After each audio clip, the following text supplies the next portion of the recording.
Are you sure? Okay, there we I'm are. positive. Yes. We are now live. Awesome. Yes. We're learning. Welcome to the Light Gate.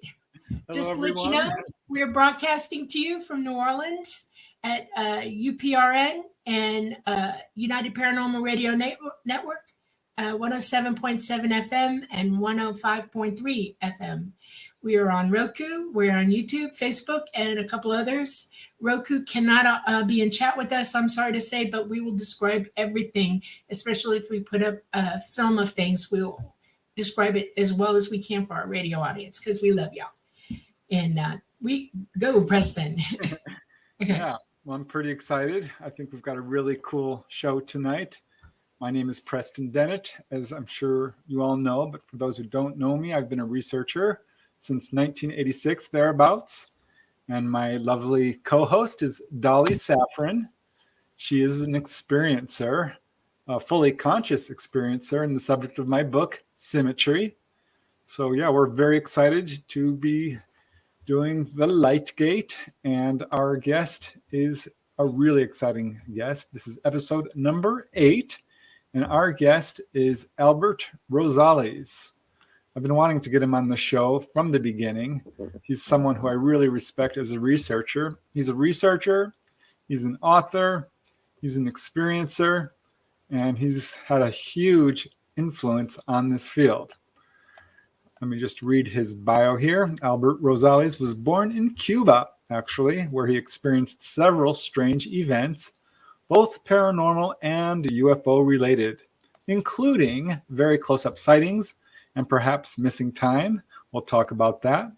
But he migrated to Spain in 1966, lived there for a year, and then moved to the US in 1967. He joined the US Navy in 1976 after traveling to Europe. Wow, he's had an interesting life. It was there that he began collecting reports on UFOs and other strange encounters.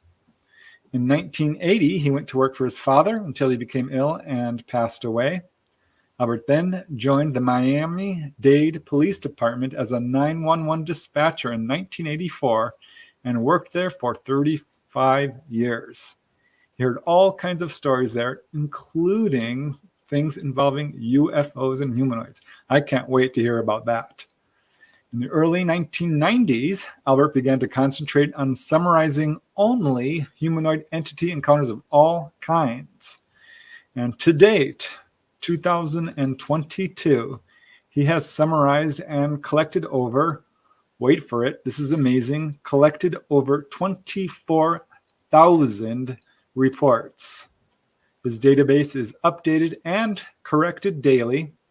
Albert has written 16 books on chronologies of entity and humanoid encounters. The series of books is called Humanoid Encounters, and it's truly a vital research tool for anyone interested in this phenomenon, researcher or experiencer. And he's also written a book about UFOs and humanoids over Florida, which is called UFOs over Florida. It's absolutely the most comprehensive book of cases in that state. So these can be obtained, of course, both in print and Kindle versions on Amazon. Albert started publishing his books around 2015 and is currently working on his latest volume of Humanoid Encounters, which is from 2016 through 2021. His 15-volume set is chronological and starts over 100 years ago. So I don't know that there's anyone out there who has studied humanoid reports more than our guest tonight. He's absolutely one of the leading experts on humanoid encounters and actually does run an excellent Facebook page on humanoids. It's called Humanoids, UFOs, and Other Strange Phenomena, which has thousands of members and is growing fast. He has been a guest on numerous podcasts such as Arcane Radio, Phantoms and Monsters, Coast to Coast, and many others. And today he is our guest on the Light Gate. So I will just bring him in right now. There he is. Hi. Thanks for having me. I appreciate it. I'm really happy. I'm excited. We are Preston, too. Yeah. I've been one of Preston's fans for years. My goodness. I got most of his books. Like this one is my favorite one. I was telling him about UFOs over California. This is a good book. I recommend it. A lot of Awesome. cases there. Yeah, I appreciate it. Well, I can say the same about you. I have every single volume of Humanoid Encounters. I couldn't live without them. I mean, I know that you've been working on them forever. And I'm working on my next volume, but there's been some issues with the publishing company and stuff, so I'm in a hole there. And I'm working on building up a either a blog spot or a website where I want to share all my my database, which is close to 30,000 right now. It's a lot. Oh, amazing. And hey, thanks to people like you that collect, that study these things and investigate them and share them, because what good is it to investigate a UFO report and then keep it all to yourself and then exchange with other researchers? That's one of my pet peeves. If you want to share, yeah. Yeah, I don't know how many researchers I've talked to who are great researchers, but sit on all their cases. And then there's people who are perhaps not as good at researching and are putting out stuff and a little questionable. Well, half of the stuff I see on YouTube, or more than half, maybe those, you know how it is. I don't. Yeah, it's a cesspool. I mean, let's just face it. I'm telling you, we're being bombarded with disinformation and all this BS, and the good stuff is like left aside, and most people ignore that. So. Yeah, well, that's what I love about your research, Albert, because you're not overlaying any belief systems or trying to interpret it or doing any what I call shoe fitting and cherry picking. You're the kind of researcher I really like, who just tells it like it is, facts only. This is what happened. This is what the people saw. So yeah, I really appreciate that, and I think. I think it's important to share. Anybody out there that has an experience like Dolly, share it. Tell people about it. I think it's important that's done. Yeah, because most people do keep silent. I don't blame them. Nowadays is more. I think people are more open to that, to what's going on. One of the reasons I'm absolutely excited that you're in the room with us tonight is you've lived in Miami, and you know Miami well. And yes. I know that you're an experiencer as well of sorts, right? Yes. Okay. Yeah, I want to get into that. Yeah. I also know that you worked at the Miami-Dade Metro Center as a dispatcher or a 911 taker, right? Yeah, Miami-Dade Police as a dispatcher, 35 years. My father was one of the principal architects that designed that center that you were in. I'm not kidding you. Is that the one on Miller, 56th Street? I think so. It's the big glassy one, that's it. Yep. Now when I retired in 2019, they have moved to another site in Doral. Oh my God. It's called Lightspeed. It's a huge building. Life changes on a dime. It really does. Yeah. What's new today is old tomorrow. That's amazing. Yeah. Well, okay. I'm dying to know what got you into doing this. I mean, what prompted you? What put you on the path? I don't know. It's kind of like Preston said. When I was a kid back in Cuba and back in the day in the 60s, I had several experiences which back then I didn't know what I was dealing with. I remember one night sitting out front with my family in front of the house. There used to be a lot of power outages back then. There still are probably. Yeah. I was sitting out front with my family. They were playing dominoes with neighbors and drinking coffee. And I looked up and there was this object hovering across the street over a house. And they all looked at it. They all became a little excited. And then they go up. It's probably the Americans, because that's all the talk that was back then. Bay of Pigs, missile crisis, right. And everybody thought that the Americans were here already. But the object didn't move. It was standing still there. It hovered. It looked like a bell, but it was surrounded with lights, so it moved. And I was the only one out of the group that was really curious. Ooh, what is that? And I followed it. I walked under behind the object, and it stopped over a field behind my house where I lived. Mhm. and I stood under it for. I had no idea how high it was, but I don't think it was that high. I stood under it for a while, and then next thing I remember was my mom calling my name. Where have I been? And why are you so wet? I was. It hadn't rained. I was wet for some reason, Oh my God. and Wow. I don't recall how much time had passed. I don't think my mom told me, but I was gone. I've been missing for a little bit, I guess. Nobody knew where I was. Okay. I never been regressed, hypnotically regressed, but I'm sure there was some kind of missing time involved there. And back then I didn't know what a UFO was. Yeah, that's what I was going to Later ask. on, yeah, later on, I started Well, remembering all these incidents that I had as a child that they I put two and two together. Go, wait a minute, what was that? well, after that incident, did you have any dreams or anything Yeah, indicating of? I had a dream, which is one of those dreams that you don't know if it's real or not. It's kind of lucid. I was Right. sitting in the kitchen table.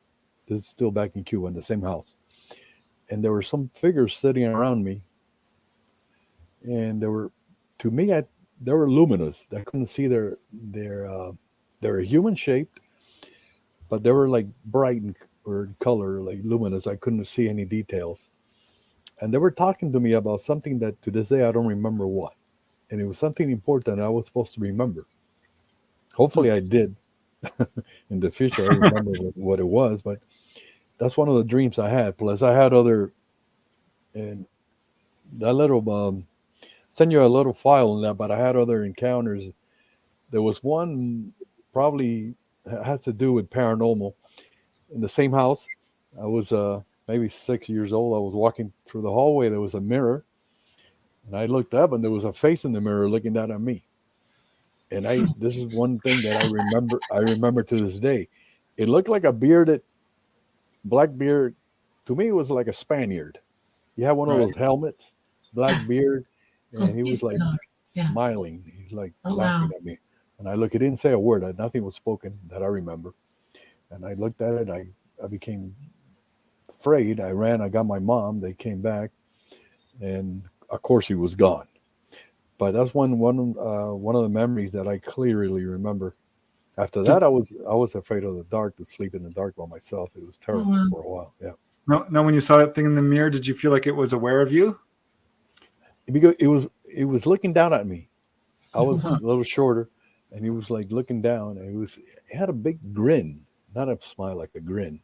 Yeah, it had that black mustache with a beard, and it looked like one of those helmets the Spanish used back, conquistador type. Yeah. And in Conquistador. Cuba, You they said were that, there Dolly.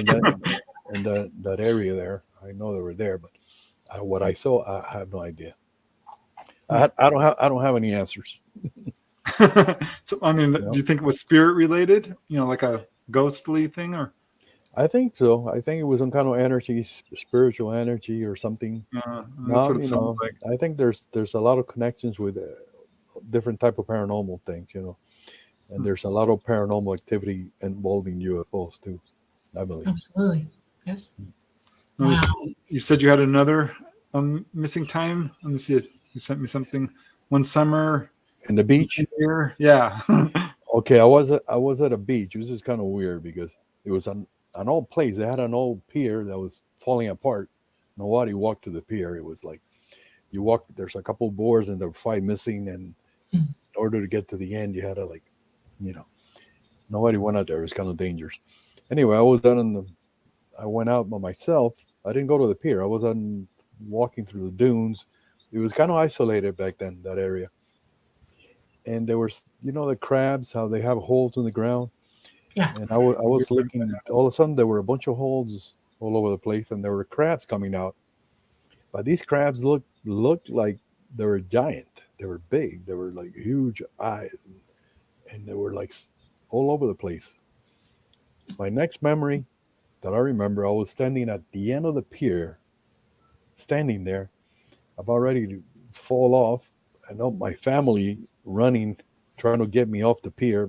They had no idea how the heck I got there because I was only 6 and the pier was very long, and it was, like I said, it was falling apart.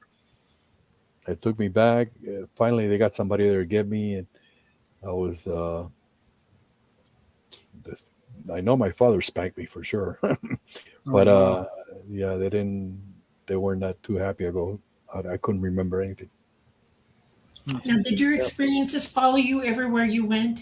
In other words, when you left Cuba, didn't go to Spain? And Spain, I don't remember. I was only there for almost a year. We lived in Madrid, in the capital. Mhm.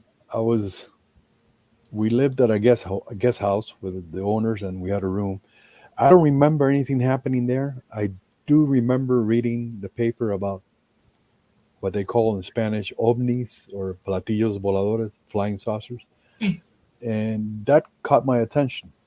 Then when we went to New York first, and for some reason they wanted to come to Miami. We did, and I started reading. I remember the first books that I read on the subject were like, remember Frank Edwards, Sure. Jack's Ballet, even the Passport to Magonia. That's a book that it really impacted me.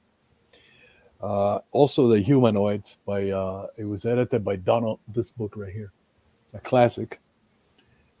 The Humanoids. Oh yeah, Charles Bowen. I've got that book. Bowen, Yeah. yeah, Yeah. excellent book, and yeah, and that I started with those two books. I'm fluent. I'm fluent in Spanish and a couple other languages, so I'm able to read Spanish, Italian, Portuguese. So I got books from all over the place here. But that's how I collect information. Personally, I have investigated local cases. I haven't had the resources to go travel different places to do investigations, but a lot of local incidents here in Miami I have investigated. Interesting stuff.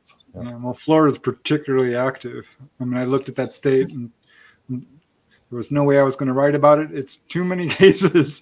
Look, So I'm now glad if I try to write that book again, it'll be like double the size or more. I'm sure. More cases. Now, where in Miami were you living when you came to Miami? I live in Miami now. Okay. I live in the little town called West Miami. It's like a little municipality. Yeah. That's west of Miami. Yes. Small, it's from 57th Avenue to 67th Avenue, and just Yeah. like small, but that's where I live now. Pretty urban.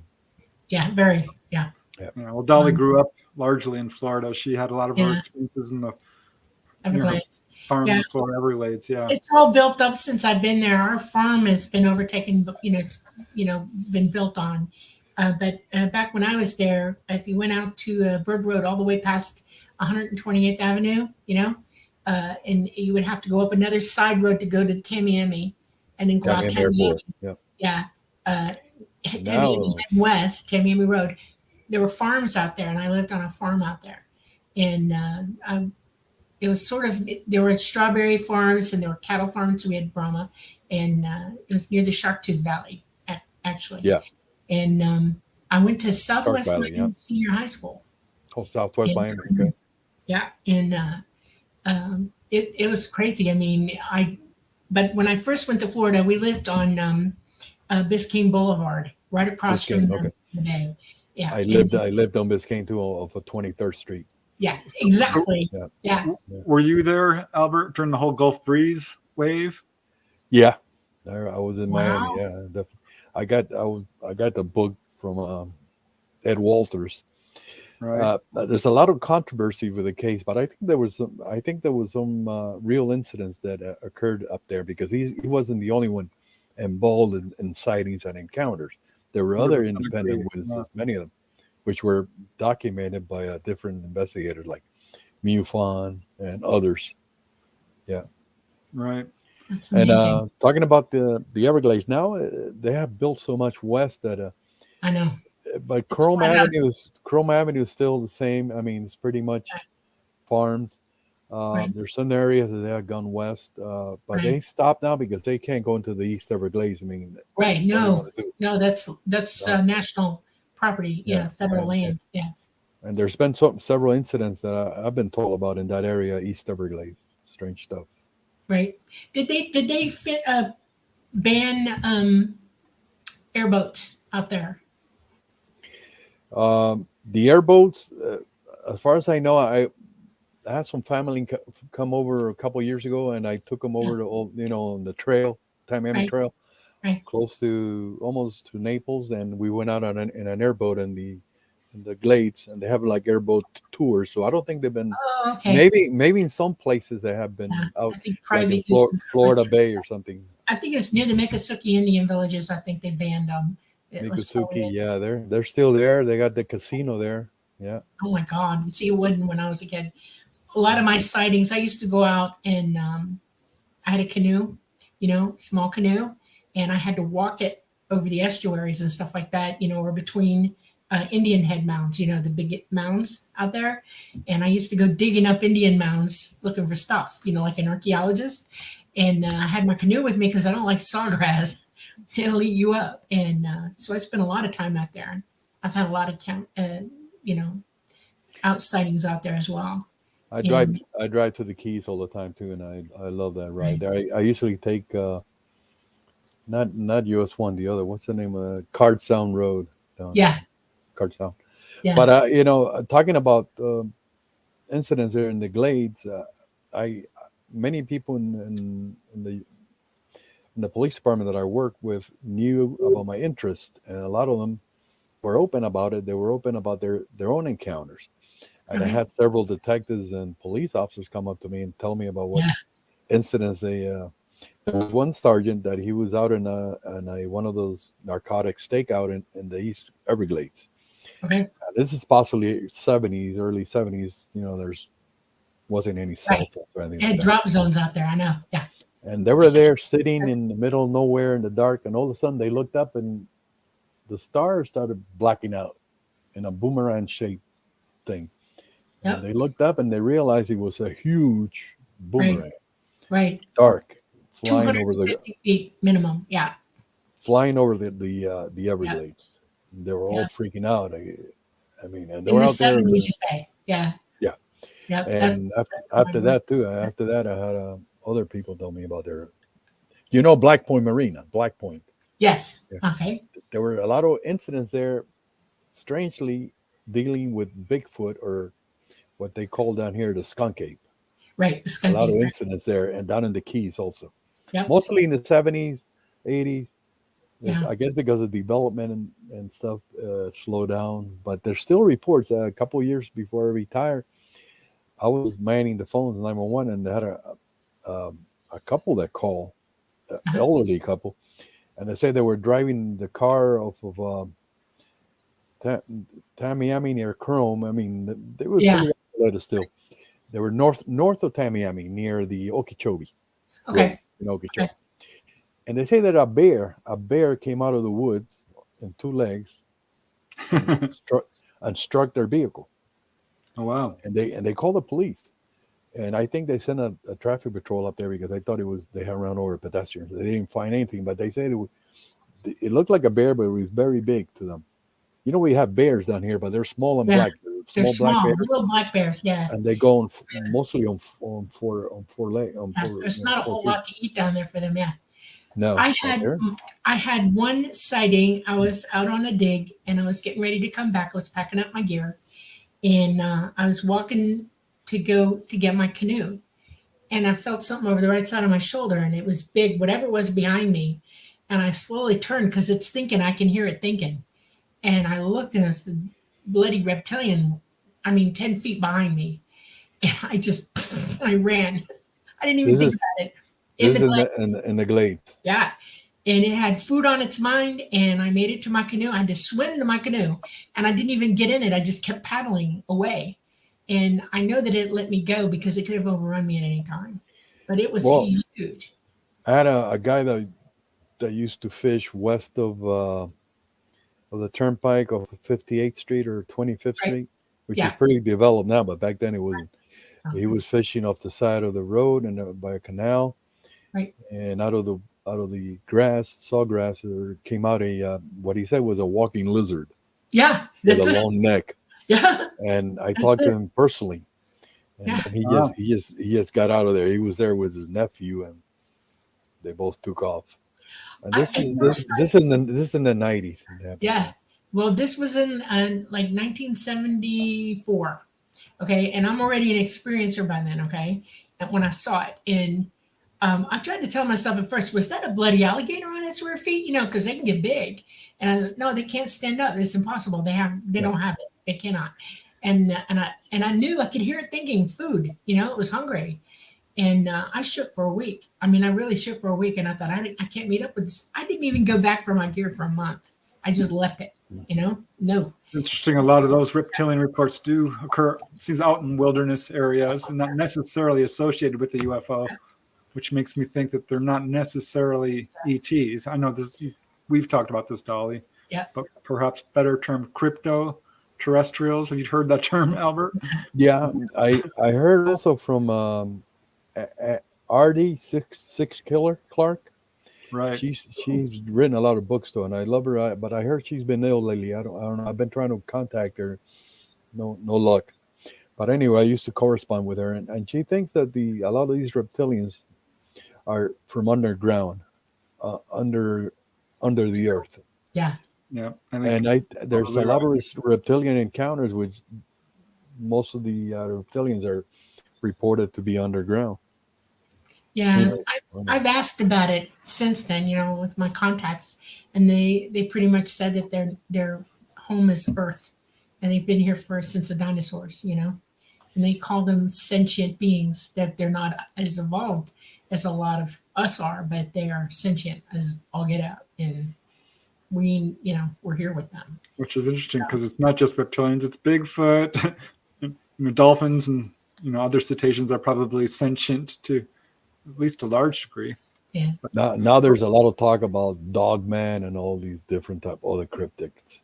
I got a couple of reports of that myself. That's what I love about your humanoid books, is because it covers all of these things. A whole spectrum type of. So what was your very first report on a humanoid? I mean, what prompted you to want to catalog everybody?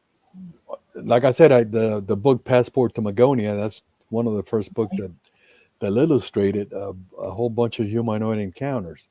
I mean, he has a listing of 900 cases there, and a lot of them are humanoid encounters. Also, the book that I showed you guys earlier, the humanoid by Hanlon, and my interest peaked. And when I read UFO cases, I didn't want to read about lights in the sky, close encounters is the first type of stuff like that. I just looked for humanoid abduction cases, and some of the cases that there were really high strangeness cases. I collect those also. Wow. Now, did you ever join MUFON, or I know you had your own case where you sent a letter to APRO after a sighting you and your sister had? Yeah, I remember that back in the early 70s or late 60s in Miami.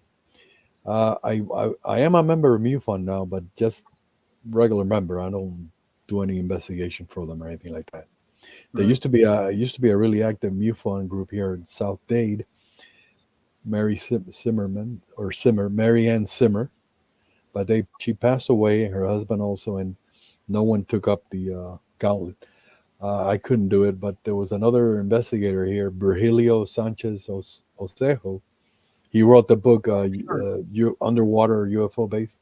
I knew him personally. I used to visit him all the time. He used to have meetings in his backyard with UFO enthusiasts. I know we have a lot of them down here, but we're kind of isolated now.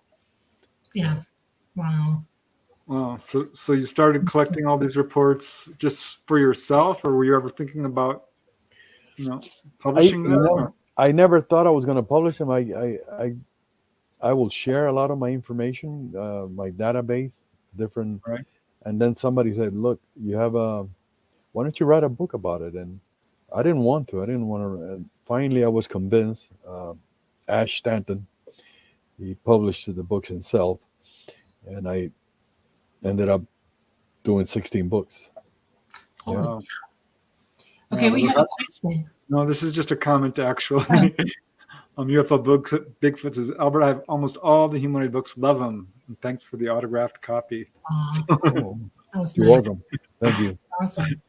Yeah, I absolutely love them. I know at one point your database was free and people could access it at any point. I wanted to keep it that way. UFO info site, but the owner of that site, he had family problems. His wife passed away. So he had a closed UFO info, so I had to remove my cases from there.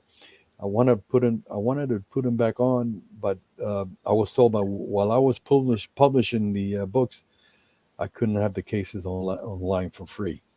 So I don't know, but I want, if I can't publish any more books, I'm going to put them back online again. That's what I'm trying to do now. That's Yeah, cool. well, they're absolutely affordable too. So I think it's only fair that you get compensated, because it's a lot of work. I know how much work it is and I am amazed at how you're able to get these cases from all over the world. It's a lot of work for years and years, and it's not really. I mean, you're not going to become a millionaire selling UFO books. I mean, maybe in a month I'll get like $200 and $150. So it's really not, but it's something. That is. Now, do you group them by categories? In other words, like all the really tall, I have categories, three categories, like type A, B, C, E, Okay. D, F, G. Then I H for recovery of a crash UFO or entity. Mhm. Type X, which is a really high strangeness case, not necessarily involving a humanoid. And I have type I, which involve injuries in the part of the witnesses. And type F, which is a psychic connection between a UFO and a witness. Type A is the one that you see humanoids or entities on board a UFO through a window or what have you. Type B, when they land and they exit. Type C, when there's a UFO nearby and there are humanoids here, but they're not seen to go directly inside the UFO, but they're nearby. I try to keep them like that. Wow. So cool. here's books. The whole chronology of all your books. And my question is, these go back 100 years. And, Hundreds, yeah. I mean, it's amazing how far back these go. Now, these very, very early cases are a little bit different from some of the modern ones. And I was wondering if you could comment on that. Have you seen sort of an evolution in what people report over the years? Now is so much complicated. Now it seems like the grays have taken over. Because if you look at the Passport to Magonia database and the Bowen book, there are hundreds of cases there of humanoids, and not one of them describes a gray type entity. And sometimes you wonder, this is in the 60s, 50s, right? And not even 70s yet, because in the early 70s, that's when people started reporting so-called grays. I don't even think the Betty Hill and Barney Hill, what they encountered were not really grays. They were taller, they had uniforms, they had slanted eyes, but they were not the short, big-headed grays that people talk about now. It seems like people think that that's the only, all extraterrestrials are the little big-headed grays, and Preston knows that that's not the truth. That's right. There are different ethnicities of the gray. Yeah. Some are very small and short, and some of them are very, very tall. And over the years, things have shifted with ET anyway, because they have things that is going on in our galaxy and away from us. And right. They're moving groups toward us, and then other groups are having to attend to what they got issues with. And maybe they moved different groups from here to another location and brought different ones here. Who knows? I don't know. They're all humanoid, which I find interesting, because this is one of the things that sort of kept me out of the field. It all seemed very much like Star Trek to me. I thought, I would expect ETs to be completely different. You remember the movie The Blob? I don't know if you've seen it, but The Blob, yeah. Kind of what I was looking for, but that just wasn't the case. Well, maybe the humanoid form is a universal thing. I don't know. It is.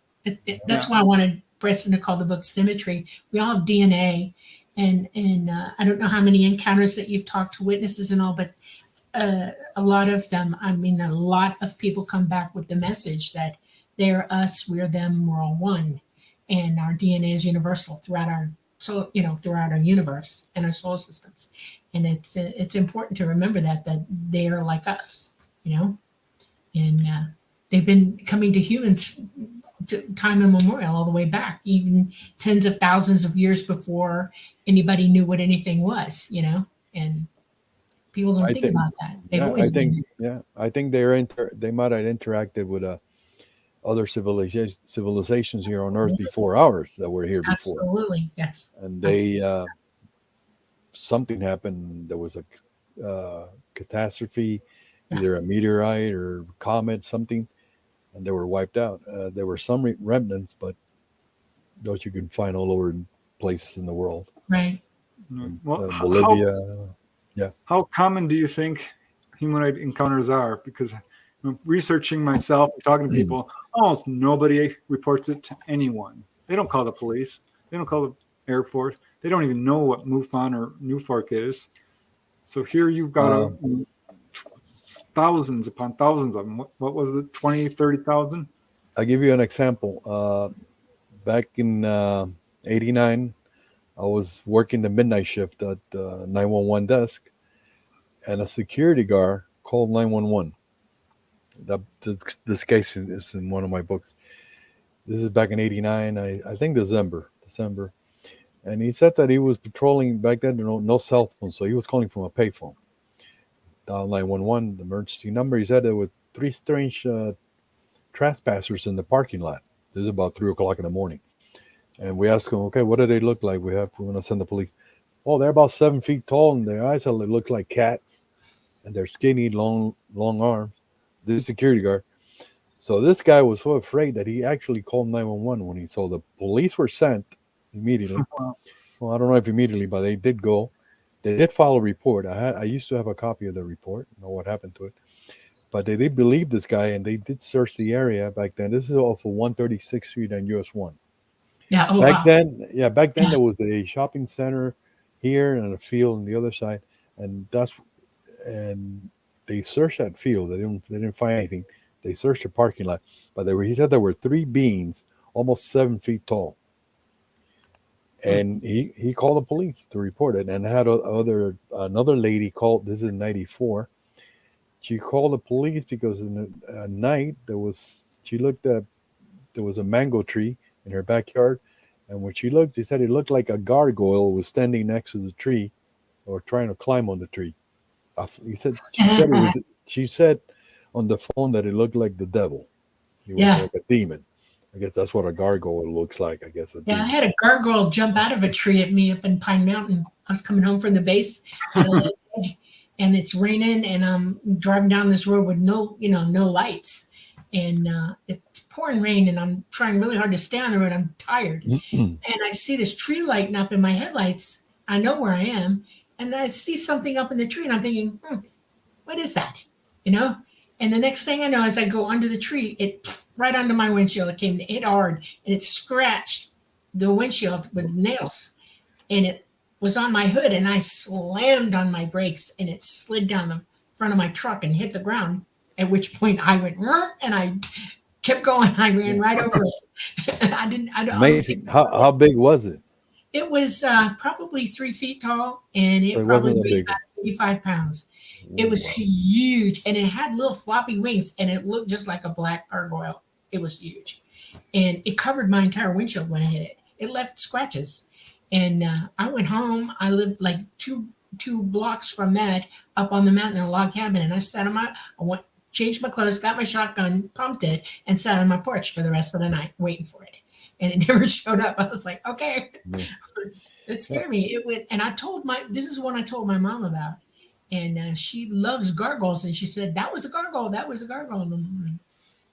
Wow. Weird. So Albert, with all these humanoid reports, there are Bigfoot and reptilian stuff, which could probably be categorized as cryptoterrestrials. And some, perhaps interdimensional time travelers. I mean, people start marching on all these theories.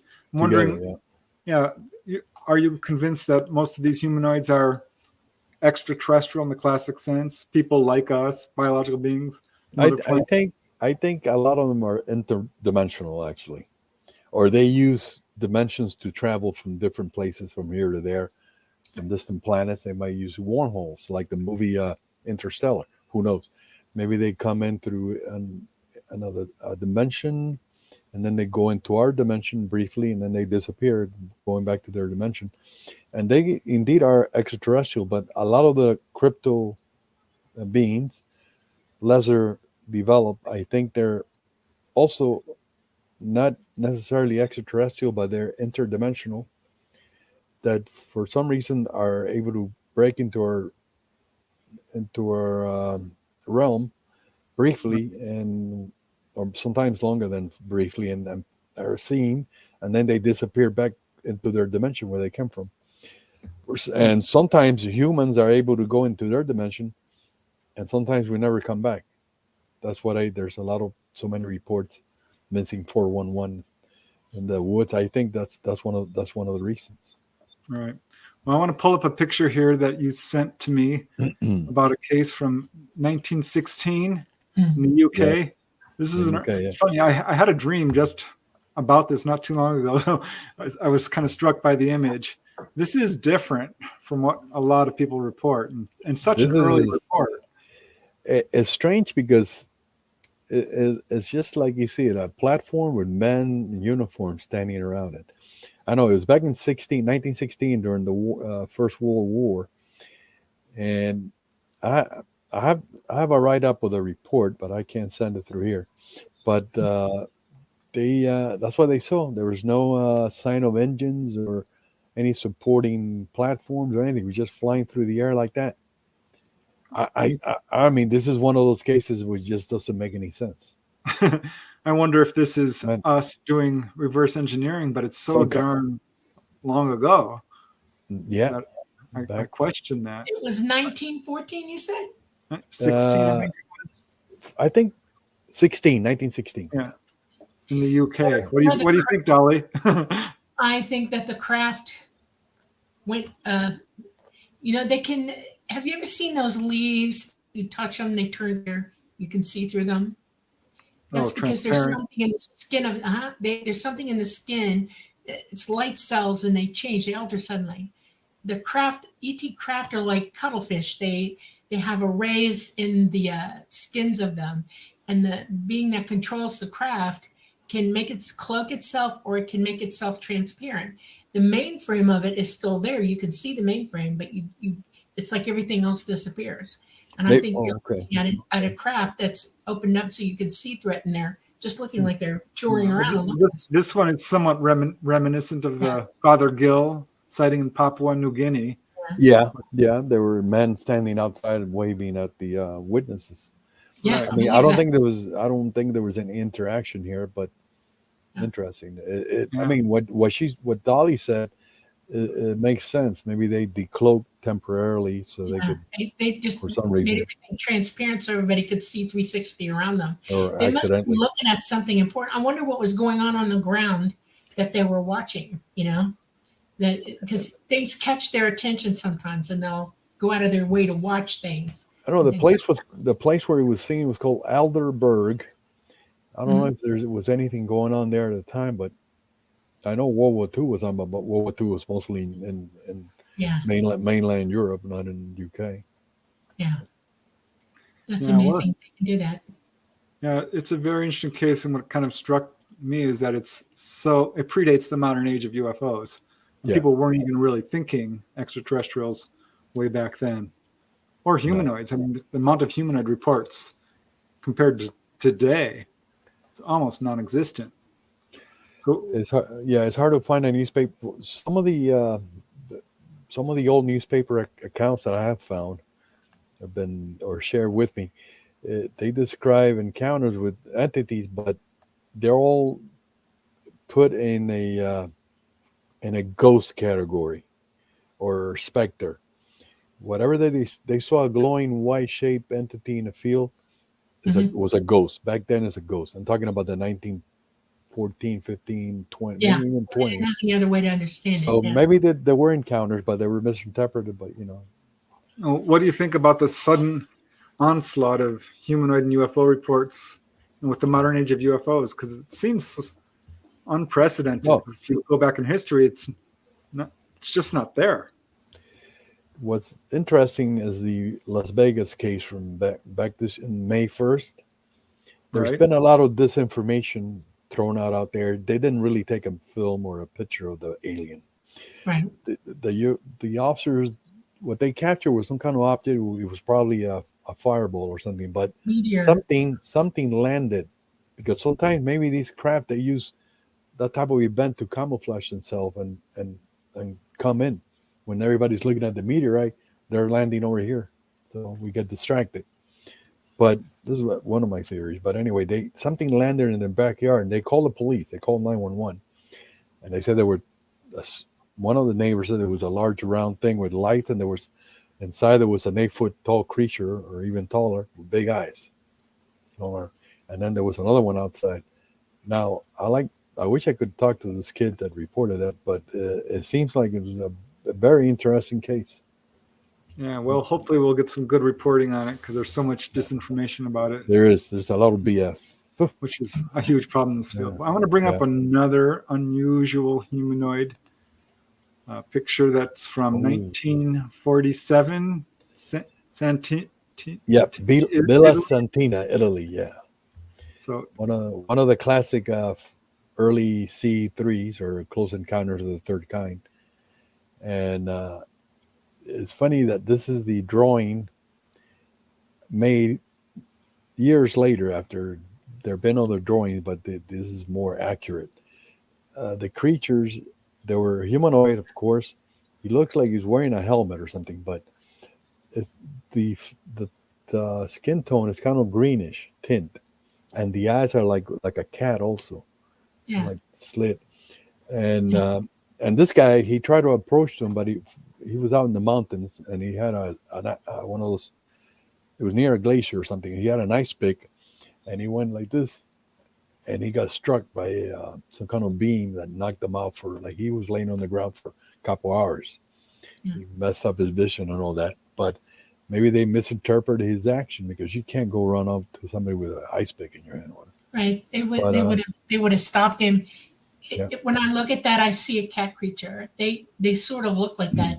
And what he thought was a green tint was probably the gray that in certain light looks green. If he was up on a glacier, the blue light hitting the gray skin might have given it a green cast to it, But they have big cat eyes, and their nose is blunt like a cat, and they have facial hair, and they cut their hair like that. They'll try to look as human as possible, and so I'm pretty sure you saw a cat creature. Yeah. Alrighty. Yeah, it's a pretty interesting case, to say the least, and there's just so many of them. I think it's far more common than people realize, because there was a quote from J. Allen Hynek, which always kind of comes to mind, that he said 1 in 40 people have had an onboard experience, which seemed to me far too common. But that's when I started asking everyone I knew, and I didn't have to ask 40 people. And I know that the cases you cover are not just face-to-face encounters, they're onboard experiences as well. So I'm wondering what your take is on the whole onboard experience. I think eventually a lot of the people that had a close encounter with an entity or a UFO, it turns out that they were really abducted also. When later on they started remembering, they got memories, flashes, and they might remember that there was something else occurred. And most witnesses nowadays are like Dolly, they're repeat witnesses. They had several encounters throughout the year. Yeah. There's a question. Preston, you read it. It says, I have a question for Albert. This is from CT Guitar Guy 85. What about Mothman? Is that interdimensional? Have there been more modern sightings of Mothman? It's a good question.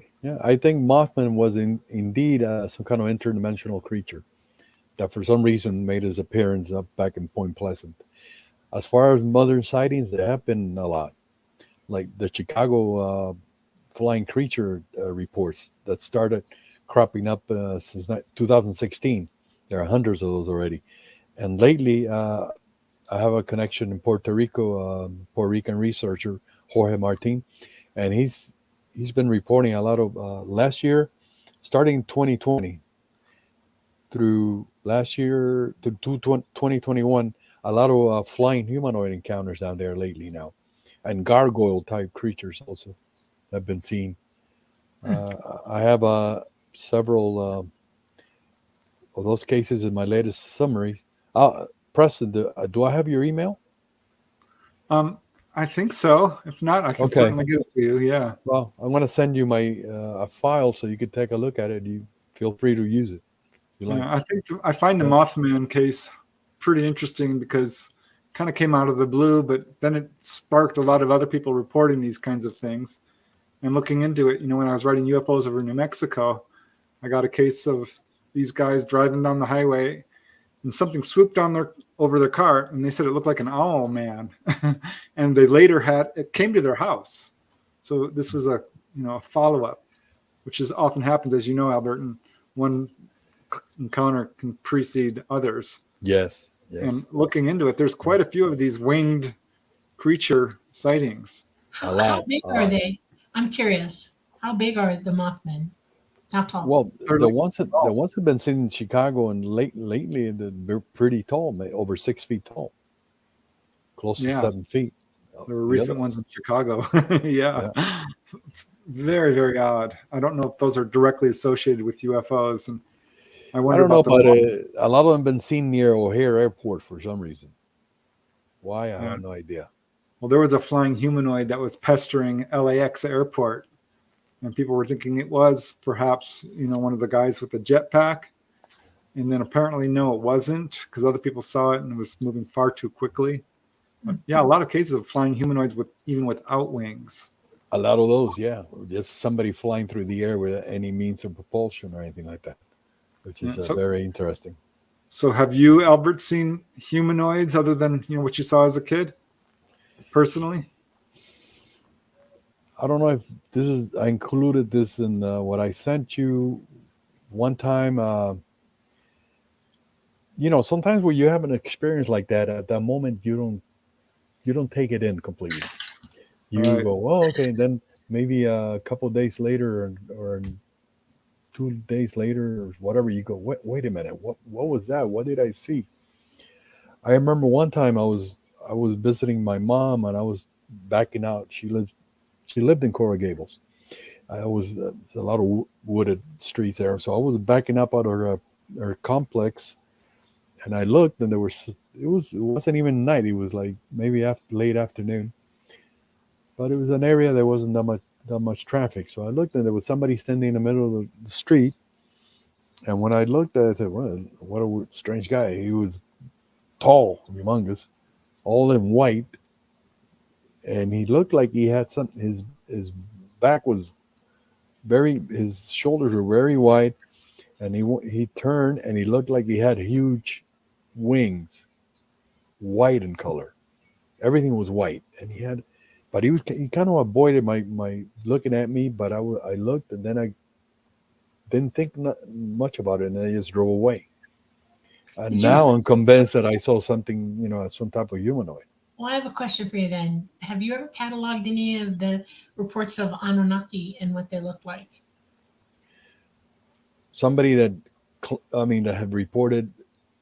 In other words, from past, like from Persia and Mesopotamia and all those areas, the Anunnaki were an actual quote people that were living there, but they weren't from here. And they're in hieroglyphs and everything. And there are other hieroglyphs from different parts of the world that have pictures of Anunnaki on them. And what you're describing to me, because I've seen them, is an Anunnaki. And I'm just curious about that. Yeah, I knew Dolly was going to say this. Well, maybe because I have read about the Anunnaki and how they came to Earth thousands of years ago. Yeah, they're very tall. I mean, really tall. The young ones aren't as tall. They're about 7 feet tall. They're like tall whites. They get taller as they get older. Okay, it's a genetic trait of theirs, and they get massively huge, and they have big wings. They really do. Well, that's what this guy looked like, and he was big. He was very big. And if he was wearing white, that sounds like an Anunnaki to me. So. And I just drove away. I didn't even. Back then, I didn't. I guess I couldn't react. Have you talked to your family about, have other members of the family had encounters involving missing time? I know your sister. A couple of my sons have had experiences. My sister also. My mom, she's she's not well now, but she never did recall anything. My grandmother though, she used to tell me stories about incidents that would occur to people on the middle of nowhere in Cuba and the farms. They will go out and they will encounter different type of beings. Or my grandfather he will go out there on their horse, and he was followed once by a huge ball of fire that close Oh, wow. behind him.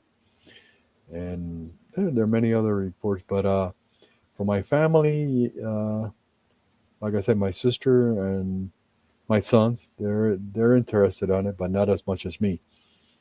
Like when I don't know when I'm gone, hopefully my database will be in somebody's hands that will put it to use. Wow. Yeah, That's well, amazing. doesn't what you're saying doesn't surprise me, because when you're showing, as I'm sure you know, all the markers of a contactee, and it is generational. So another question I would ask you, because it sounds like fit that category, is have you had a lot of psychic experiences in terms of you know dreams that come true or astral projection or I have a lot of like what do you call that? Uh, when something happens at the same time, or Deja vu. deja vu and stuff like that, and then synchronicity and synchronicity all the time yeah. for some That would reason. make you. And late, That would a lot. Everybody's psychic. Okay, we all have the ability, but people who have encounters generally are showing more signs, latent signs of it, and ongoing signs of it before, during, or after an encounter. It's a corresponding thing with that, you know. So I find I that very interesting. some of my dreams are been so lucid that it feels like I've been there or I go there, and I have had dreams, not all the time, but Yeah, a couple of dreams involving UFOs actually. yeah.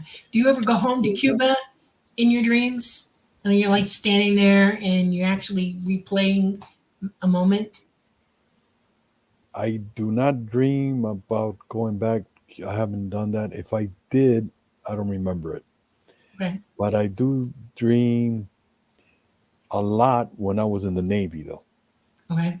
I was there for 4 years. I was a communications technician, radioman. I had a top secret clearance. And I do dream once in a while going back to the ship for some Okay. reason. Okay. That's significant. What kind of Yeah. ship were you on? A destroyer tender. Okay. We're out of Mayport, Florida. Wow. Okay. Yeah. That's amazing. How about that? Well, here I want to put up a question which is a little bit off topic, but it's from chat, and all questions are welcome. So, there's been a lot of interesting developments in the field with disclosure and whistleblowers, and Stephen Greer has sort of helped spearhead that to a degree. And you don't have to answer this, but would like you to ask what Albert thinks about Steve Greer? You feel free to pivot in any way. I don't generally comment on other researchers. I think he's doing some important work. I'll leave it at that. But thought I'd give you the I opportunity. I mean he has exposed a lot of people to the phenomenon and opened doors here and there. But after that, I haven't heard too many good things about him. But I don't have, I don't have a Right. personal opinion right now, no, on him. Yeah. You have to give everybody the benefit of the doubt. Yeah, Because you know that's what somebody I think. personally, you can't comment on them. It's not okay. It's I gossip. don't You know? know him personally. I Right. can't comment negative on him because I haven't had any experience with him. But Yeah, I have actually. I met him. He was very kind to me, and I joined CSETI, and we did use his protocols to call down UFOs, and it worked. We formed a little group in LA. So yeah, I've been a number of times. We've had a few okay, interesting discussions. But yeah, I think he is doing some important work in the field, and I have to give kudos to anyone who has the courage to step into this field at all, because you know what I mean. I'm be so exposed. Yeah, really. Right. Yeah. Well, it draws Yeah. fire too. I mean, if you're working toward this and you're trying to bring a disclosure to people and explain things to them, it draws the wrong people looking at you, and they'll come after you, and they do. and that might be part of his problem. You never know. Right. Well, we have to take a quick station break just to let everyone know that you're watching The Light Gate. This is episode number 8. I'm Preston Dennett. My lovely co-host is Dolly Safran. Our guest is Albert Rosales, author, experiencer, and researcher. And you're listening to the UFO Paranormal Radio Network and United Public Radio Network. We're also streaming on 107.7 and 105.3 FM from the beautiful city of New Orleans, and on several other New Orleans. Yeah, New Orleans. New Orleans, yeah. New Orleans. Yeah. I got to get that Cajun accent down. New Orleans. But yeah, so we're on several other platforms, and thank you for joining us. We're now in our second hour. We're going to be answering some more of the questions from chat. So if you have any, please put them in caps. That makes it easier for us. But I've got another case, Albert, that you sent us a little picture of. So I wonder if you could comment about it, because this one is interesting to me because it involves so many different types of ETs. Yeah. This is one of my favorite cases. This occurred back in the fall of '73, an important year. It had occurred in November in France. And I remember the location, but there was a couple in their car, like what couples do in their vehicles alone in the middle of nowhere, near a field. And they saw some kind of object land, like a dome, in a field. About maybe 300 feet from them, there was a fence. And it landed, and some kind of a hatch opened, a door, and 3 short figures came out. These were not typically gray, but they were short, big-headed humanoids wearing silvery suits, very tight-fitting, and they walked around.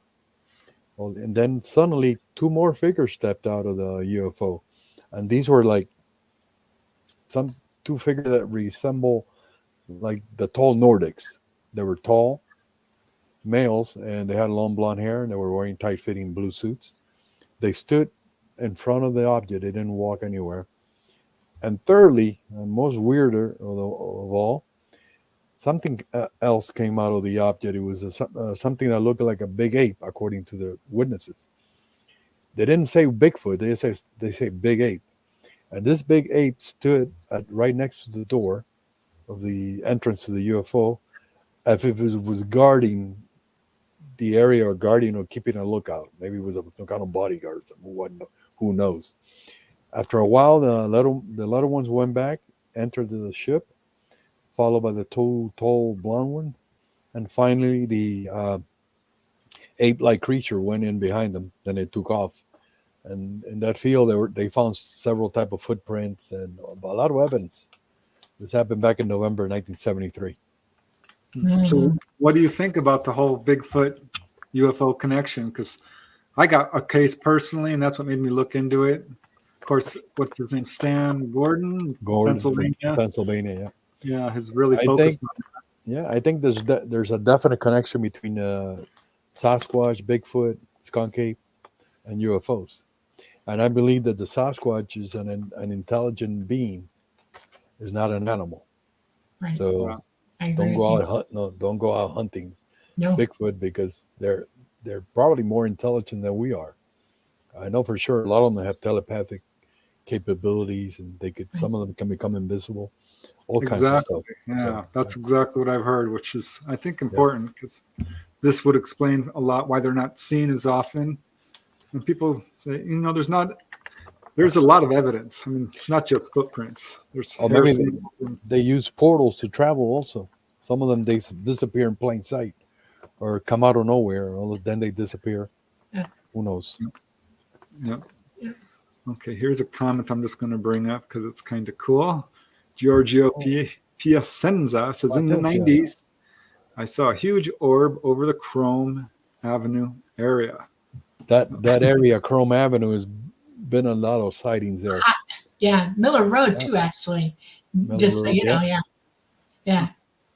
I wonder why Florida is so darn active, because I know California has the most reports, but we have the most people. And I think Texas and Washington are also, Texas, I can understand it's huge. Washington, well, that's where New Fork is centered, so they get a lot of reports. But I know Florida's right up there in the top 10. That's because Michigan. they're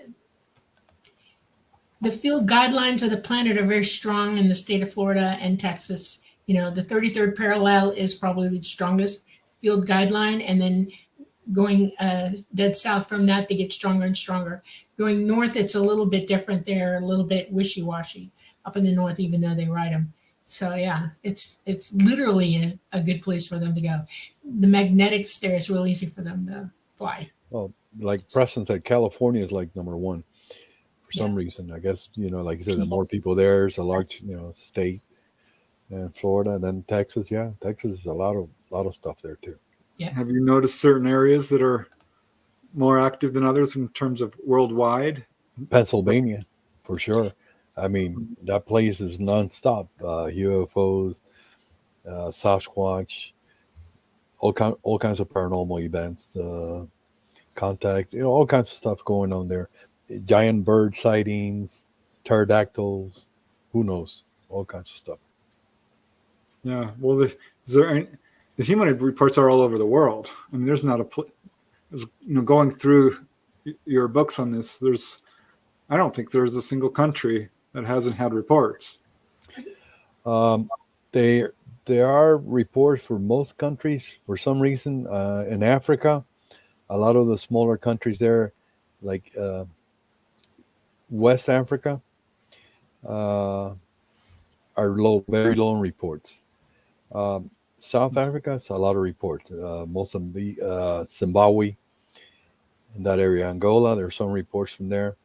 And you go north, Central Africa, very quiet also, except for Nigeria a little bit. There's been a lot of reports from there.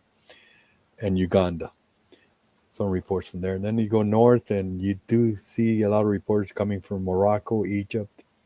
Not too much you hear from Libya, Algeria, or Tunisia. Some, but not almost nothing. But I've been trying to locate different reports from areas that, for some reason, you never hear reports come from out of. You have to go where nuclear capabilities are, literally. Yep. If there are nuclear plants, nuclear things going on, anything with nuclear, they're gonna be way more reports because they watch that. Well, and like in Africa and Nigeria, Congo, they had the uranium mines there, and they had UFO sightings there. You're exactly right. Yep. Yeah, there's certainly a lot of sightings over mines. I noticed that was a pattern. Yeah. In schoolyards, I think. Yeah, when I was doing that, I think you sent me a couple. So thank you for that. You're welcome. That's definitely a draw for. I was listening to your last episodes of the strange effects on people, UFOs, and most of the times I know the cases because I've been around so long. But one case I didn't know about, that was the last one, the one from the Mojave Desert, about the guy that went out there and he saw a UFO land, and then he found something, a glowing mass on the floor. Very interesting, and I have never heard of that case before. Yeah. Every now and then I surprise you. Yeah, I got that other one with the kid who shot at the Bigfoot. Yes, and there's even a newspaper report on it. I was really nicely surprised because that report. Thank you. All right. Well, here is another kind of interesting question, which comes from Donna's Happy Hour. And I like this question. And the question is, does anyone know if reptilian can shapeshift? And this question intrigues me because I do know of cases. One comes to mind, which actually I think is from Florida, if I'm correct, where a lady was at a gas station and saw this beautiful man leaning up against her car in kind of a seductive way. And it's not her habit to pick up strangers, but she felt compelled to. Long story short, went home and became intimate and looked at the mirror and saw that it wasn't a man at all. It was a gray. So I'm thinking, that's a hypnotic projection, perhaps. Yes. Yeah. They're not shifting, but they are giving you an idea of they let you see what you want to see. In other words, they want to scare you, and they read your mind, and they can send you in the direction they want you to go. I have a couple cases from reptilians that they do change from being a reptilian to a human type. And then when you first see him, it's a human, very tall human type person. But then you look back again, then it's a reptilian now with a long tail and huge. I have an opinion about that. Yeah. I don't think anybody's going to like what I say at all, but I'll tell you that there's factions out there that are not exactly on the up and up in the world. There's definitely a black ops, a cabal of sorts worldwide, and they have the ability to give you 70 holographic images and then change them right before your very eyes. They like to mess with you, and I think that's what people are starting to see. That they're propagating the idea that they're shape-shifting when they're really not. You're seeing a projected image, and it's disconcerting. I guess to That's my opinion. misinformation, throw people off. Yes, very much so. Well, I hope. They're practicing on everybody to see how much you'll buy and you won't buy. Humans are pretty good at trying to discern BS. Okay, and I think that they've been working on the human population for a long time to see what they'll, be swayed into. Okay, and they do have 70 holographics, and they do use it on us. So. Well, as long as our government isn't reptilian, I think we're fine. Because people talk about that. And this is, I think, important to mention because it's important. This is why I like your research, Albert. You just lay it out. It's not wild speculation. There's so much wild speculation in this field. And I would include that there. So they always said that the royal family were reptilians or reptilians. I don't know. Yeah. Well, I don't. Yeah, of course. I don't suppose believe anything's it. possible. Here, I'll bring up. Let me see if I can pull up this other slide you sent me. It's going to take me just a second. Let me see here. No, that's the one we already have because there's. Oh, here it is. Doon. Sorry, I should have had this ready, but this is an interesting case, which struck me because there's so many like this, which I would call the Michelin men. I just covered a case in France involving a professor who saw guys just like this coming out. And I know of another case in France. I think there's several cases here in the U.S. Several in France and Spain also. Yeah. This particular image is from a case in Brazil. And the interesting part is it occurred last year in July 2022. So it's less than a year ago. It occurred at in the state of Rio Grande do Norte in Brazil. And there was a businessman that he was out returning from somewhere, and he saw a couple of beings. One was about 7 feet tall. The other one was short, like that, 4 feet tall. But they looked the same. They looked like they had rubber, around their body, like a tire made out of like a Michelin man. And the tall one had like a visor, and the little one had 2 holes for where the eye should be. And he saw them in a field, and he stopped the car, and they disappear. He didn't see a UFO, but he definitely saw the 2 Michelin men. I want everybody the drawing. Yeah. I'm going to give everybody homework tonight, okay? I want you all to start looking at the type of robots that are in operation right now, autonomous robots, military, everything. They have the ability to build these guys. They have some that are so agile, they can chase you up a mountain and lickety split. They have all kinds of weird shapes, weird designs and everything. And they're using them, and they pick different places around the planet to deploy them to see how they're going to act in different situations. And I'm having a funny feeling about this. I think that might be what they're looking at. Well, the Michelin man type has been seen for years. I know that they've had the 50s. Yeah, since the 40s, 50s, they've been working on this. So, not kidding. Oh. Yeah, well, it's interesting that they are all over the world. This is just a comment from Janice Connett, who says, "Wow, just went to Amazon to see all of Albert's books. A treasure trove of reading. Thank you, Albert." Thank you. Cool. Yeah, the chat room is just buzzing about your research. It's really quite inspiring. So you've been at this for so many years. Um, Long time. Do you ever Okay. get to the point where you're like, I just need a break? I'm living and breathe. You know what I mean? I sometimes You feel that know, way, but then I'm right back in. that's what happens to me. I go, no, I got to take a break. Maybe I let it go Yeah. for 3 or 4 months, but then I'm right back into it, full So full blast. are you working right now, or you're retired and you're doing this because you love it? I'm retired and just doing this. I used to do it when I was working too, but Yeah. lesser. Now, do you go out to like the different cons and stuff like that, the conventions, and talk about your books or anything like that? No, Oh, no, no. I do podcasts and stuff like this, but I haven't got. I was supposed to go to one in Las Vegas a couple years ago, and it was canceled. So oh, then I did go to Las Vegas last year. Had a good time there. I actually went down to Area 51, that area over ooh! there. Did you see the Yeah, black mailbox? I saw that, and I saw Awesome. Yeah, the gate, yeah, and it was not a black SUV. It was a white SUV on top of the hill, looking yeah. down.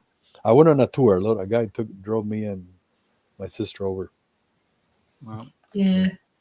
Well, here's another question, which I think we've already kind of covered a little bit, but I'll say it again. It's from Doxy, and they're asking, do you think that they show us themselves as let me see, as they think we think they look like? Okay, that's a little tongue twister there. Interesting, interesting question. There's been reports in which actually people have encountered supposedly human-like aliens. I could think of a couple from Russia, and they've been told that the reason we look this way because you don't want us we don't want you to see our true form. I mean, I don't know how accurate that case was, but it's been a couple reports like that coming out of Russia. Hmm. And I don't know, maybe sometimes like Dolly said, there's a holographic imagery Yeah, involved. 7D image that they're broadcasting. Yeah. If anybody knows about 7D technology, the Chinese love it. They've got it on street corners. It looks like a giant animal's coming out at them, and everybody's, if you've seen it for the first time, you go, "Oh my God, what is this?" You can have whales, flying in the air around buildings. That people have seen these movies. They can make you believe anything with these things. I seen And those videos. Yeah, they're pretty cool. yeah, Yeah. and And for that matter, when someone yeah, sees an ET, they don't necessarily perceive it correctly because your own right, belief system kicks in. yeah, And that's, I think, screen memories kind of are connected to this. right, You will see kind of what you expect to see, and people will walk away from an encounter thinking, well, that was an owl right, or a deer. And I'm Yeah, not sure. because you try to rationalize it, what you right. saw. Yeah, we have an inner dialogue. I mean, when we're having conversations with people and they're talking to us, we're still running a dialogue in our heads. And a lot of times people don't understand what they're saying to them because they're overlaying it with what they're thinking. And your ability to see, feel, and hear things is all in that. And if somebody's describing something to you or trying to show something to you, you could actually see something different than what they told you or showed you. It's a human thing. It's a trait that we have, and it just depends on your state of mind when that happens. Yeah, well, that's why, Albert, your database is so important, because I think now we have enough cases to say that, yes, grays look like grays. This is their true appearance. Nordics. Do you get a lot of praying mantis type? Yeah, Would you say? I do. Yeah, a lot of them claim that the praying mantises are the head of the whole thing, or the top dogs, or the boss. Right. Some of them know it's not the mantises, is the tall Nordics. Some of them know it's the Greys, though. You don't know. I think there's a confederation of different races working together. In Yeah, my Yeah. opinion. they don't really have a government. They all really do work together. They have consensus. People like to liken them to ant thinking, but it's not true. They're psychic. They hear each other think. They know the truth of one another, and they work together that way. And they don't have people who are authorities over anybody. They allow those with the most experience, the most knowledge, to help everybody decide what the consensus is and what they're going to do. And the experience always wins. They what they're talking about. Well, here's another comment, which is kind of interesting. I don't think this is about the recent case in Vegas, but It's related to that. David H. Altman is saying, has Albert ever heard of any 8 to 10 foot tall humanoid cases in Vegas? No, before you answer. Only the one we just talked about earlier, the one in this year, May 1st, I think, in Vegas. There are some reports of ETs being seen in places you would never expect. And I know that there's a number of in casinos. Casinos, yeah. Which gas stations. I mean, I've heard all over the place, but this brings to mind a question for me is what's the tallest humanoid that you report you've collected? I think the tallest I ever got was a praying mantis. And I have 2 that the witnesses swear up and down they were 15 foot tall. One guy's he's a Navy medic. You know, I tried to talk him down a little bit because I'm like, listen, Kevin was his name. That sounds a little tall to me. Are you sure? He says, listen, I'm 6 foot tall. And I interviewed him face to face and several times. He's subject to one of my books. And he's like, it was easily twice as tall as me. I talked to another lady. She's 9 foot tall. There was a teacher in Illinois who swears up and down the praying mantis she saw was 15 feet tall. And she measured it against the street light. She watched it walk by under it. So I'm wondering how tall do you think they get? I was just looking up some cases from Peru from an investigator over there, Dr. Shoei, and he spoke about several cases of giants, more than 4 meters tall, right. 5 meters.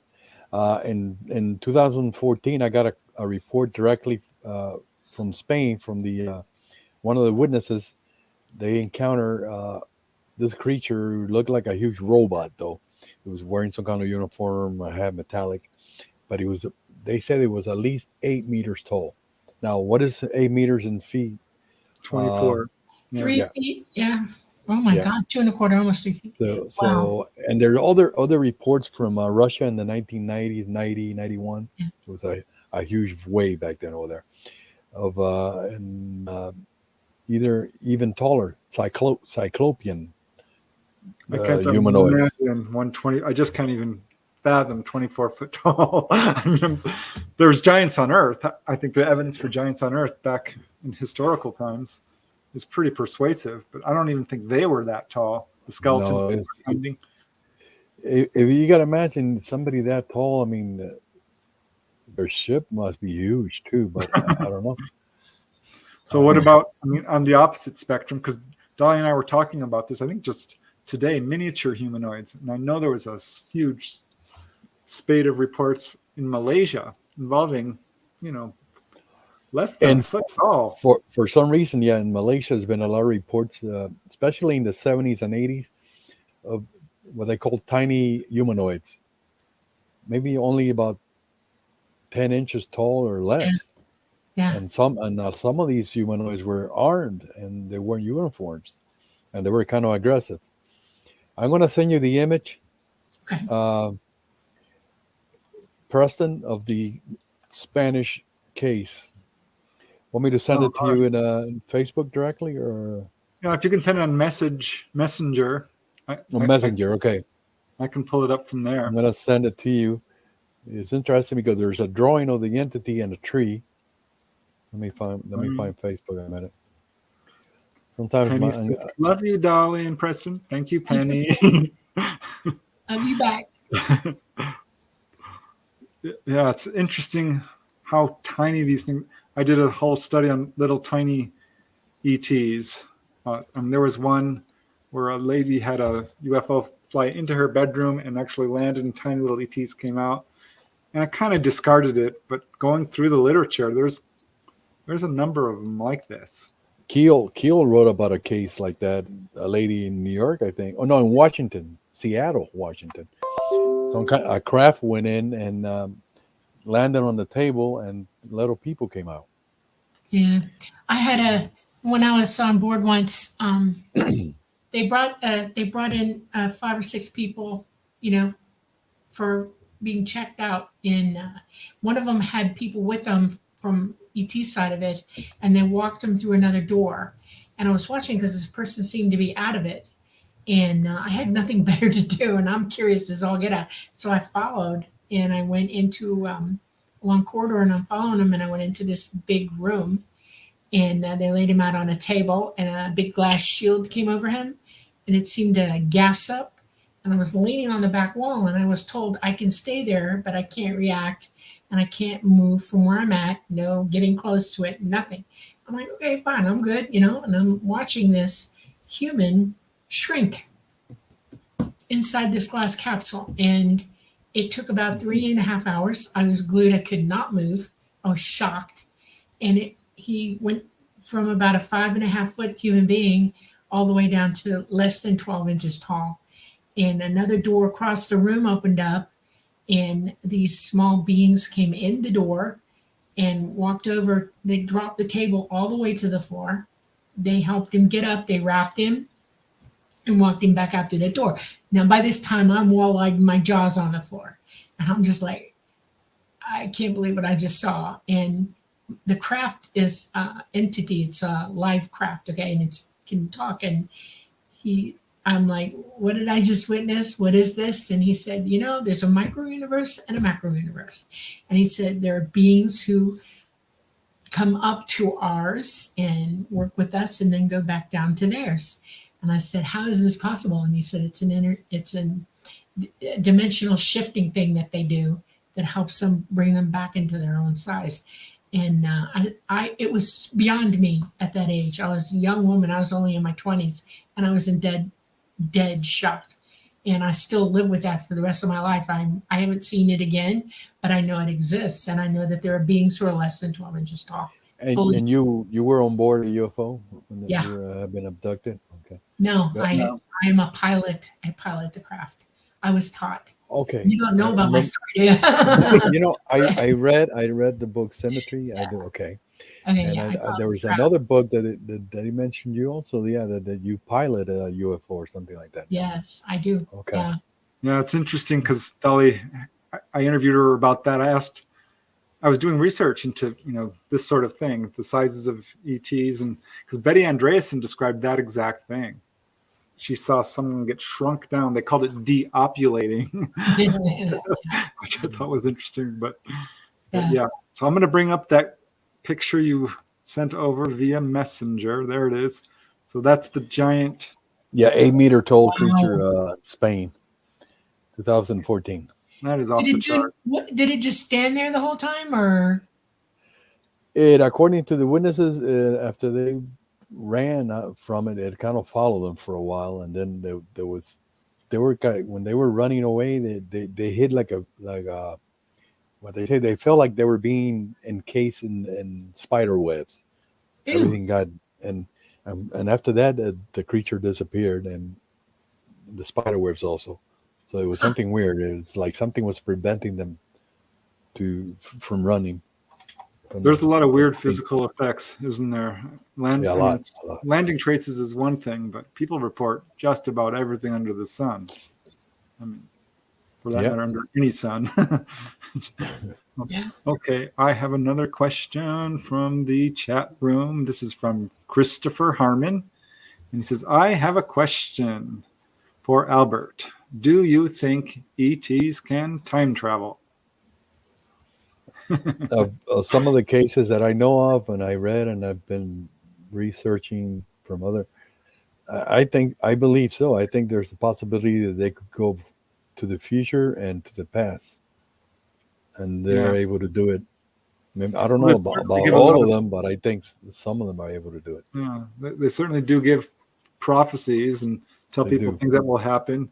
I remember I was interviewing one lady, and she was talking to the mantids, and they said, this is going to happen with your relationship. She didn't want to go into detail. It was very personal. But I hear that all the time. One other contactee, real quick, Don Anderson, is largely conscious, like Dolly, not needing hypnotic regression, has taken on board a craft, human-looking ETs.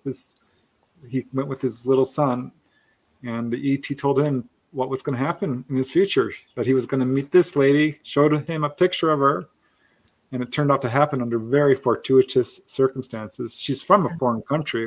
Chances of it happening were almost nil, but it did. So they knew they could look into the future at the very least.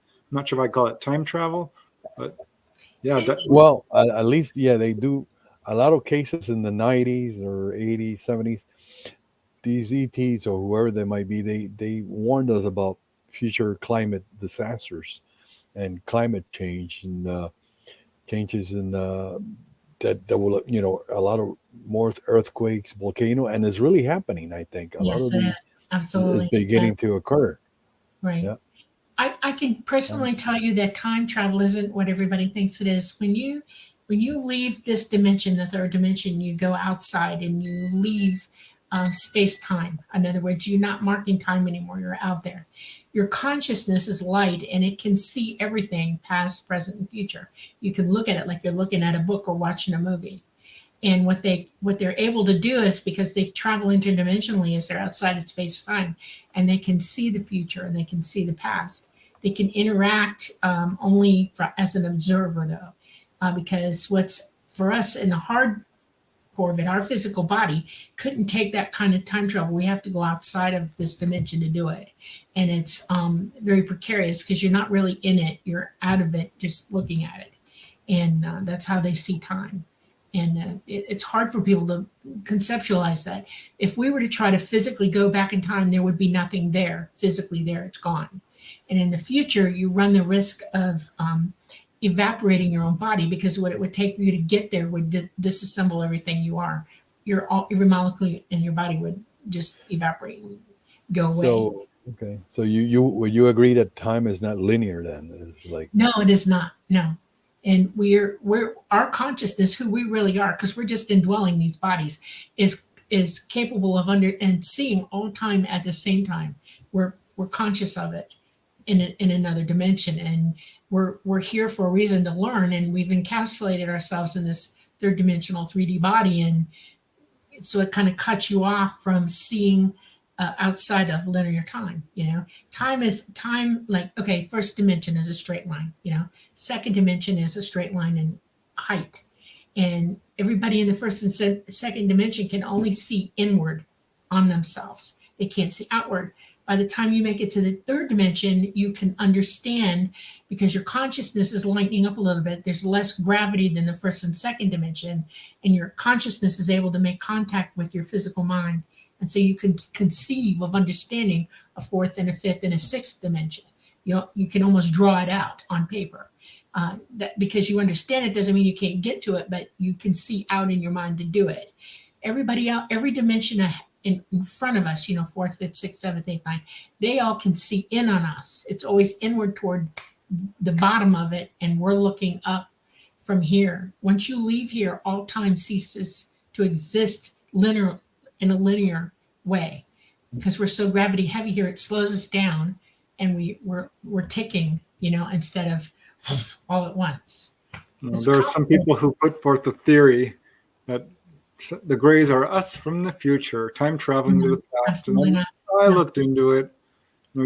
There's a few cases you can march out to support any theory, but I think you know what I mean. But that's, again, shoe picking and cherry fitting. I think it's important that we look at all the evidence. And I'm going to back up here a little bit with a comment, because we were talking about the Mothman, but this is from Jackie Violet. Question to Preston, Dolly, and Albert. Great show, by the way. Why is it when the Mothman is mentioned, there are also UFO sightings? What was that about? And I think it's an interesting question, because what I have found when I was investigating the Topanga Canyon wave is it wasn't just sightings. There was a cryptozoological sighting of this sort of ghost dog. There was a religious miracle event. There was a major haunting activity going on at the time. I'm wondering if somehow these are all related in a weird way.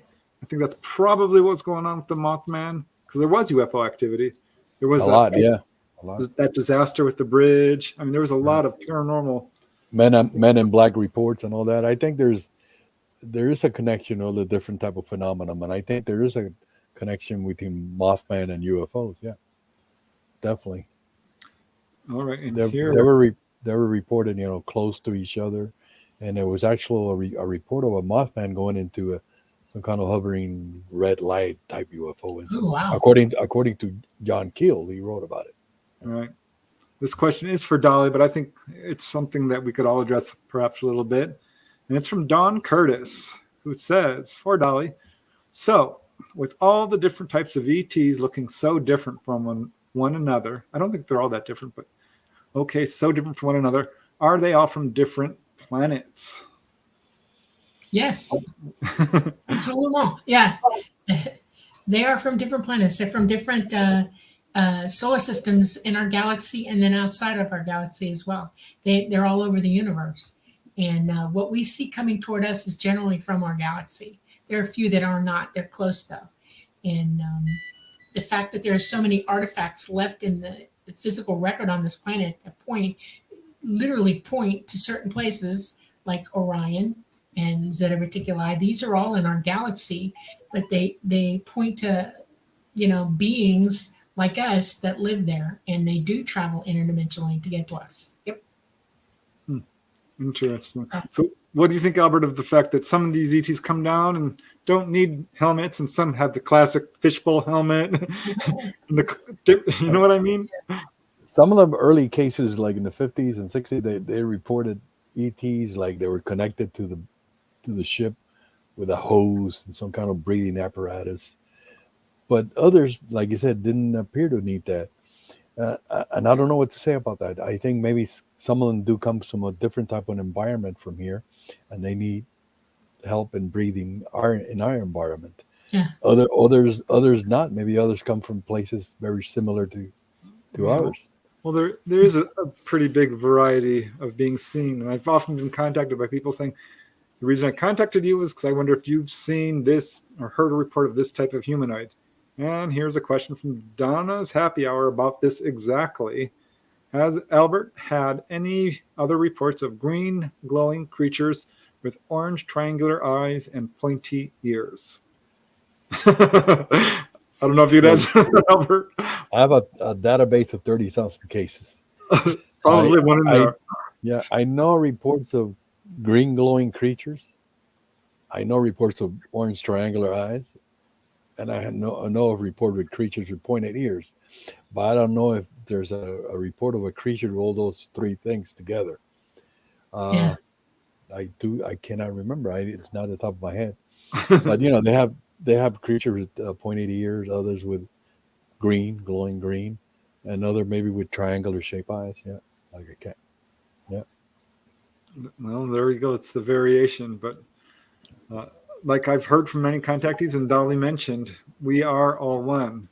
And that was something that I was really interested to talk to Dolly about, because apparently that, like you said, Albert, the humanoid form does seem to be universal. Because I don't think we have any involving, I creatures that know are humanoid. I know reports of creatures that appear to be. Have you heard of that? Have you ever the report from Wales, 1975, where the let me see. I'm going to send you that image. The witness encountered a landed UFO with a transparent glass top, and inside there was a creature that looked like a blob of jelly, and it seemed to be moving around. Definitely not a humanoid, but I'm going to send you the image. Light beam. They're probably perceiving a light beam. They're non-corporeal, and they come in as light, pure light, and it, all energy doesn't stay, in one place. It moves, it undulates, and does all that. So they might have been superimposing two ideas that they had in their head, because the movie The Blob, right? And then now they're seeing this light blob, and they're like, oh, what is that? So yeah, it's probably a light beam. I also have reports of tentacle beings, different tentacles. I don't know, definitely not humanoid. Other reports of just undefined beings, like light, like Dolly said, maybe just made out of light. Yeah. No form, maybe a sphere, but most 99% are humanoid form. All right. And what's your take on the ET agenda? Why do you think they're here? They've been here forever. They've been here probably longer than we have. Maybe they're supposed to, maybe there's something special about this planet they're supposed to watch or keep an eye, or maybe just they're doing something here.